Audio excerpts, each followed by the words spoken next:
এবার ব্রাজিলিয়ানদের অভিযোগে কপাল পুড়তে চলেছে আর্জেন্টিনার। বিস্তারিত থাকছে পুরো ভিডিওতে।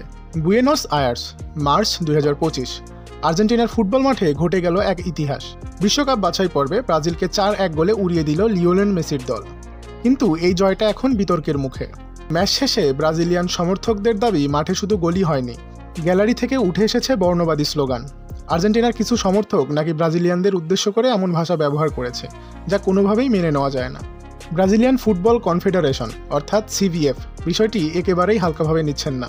তারা অভিযোগ নিয়ে যাচ্ছেন সোজা ফিফার দরজায়। আর্জেন্টিনার সংবাদ মাধ্যম টিওয়াইসি স্পোর্টস জানিয়েছে, এই ঘটনাকে কেন্দ্র করে আর্জেন্টিনার ফুটবল অ্যাসোসিয়েশন এএফএ এর বিরুদ্ধে কড়া পদক্ষেপ নেওয়ার জন্য প্রস্তুতি নিচ্ছে ব্রাজিল। ফুটবল শুধু খেলার মাঠে নয়, গ্যালারিতেও হয়ে উঠেছে আবেগের আগুন। কিন্তু প্রশ্ন একটাই, আবেগের নামে যদি কারো জাতি বা বর্ণকে অপমান করা হয়, তবে তা কি মেনে নেওয়া সম্ভব? জয় হোক কিংবা পরাজয়, বর্ণবাদ কখনোই গ্রহণযোগ্য নয়। এখন ফিফা কি পদক্ষেপ নেয় সেটাই দেখার বিষয়।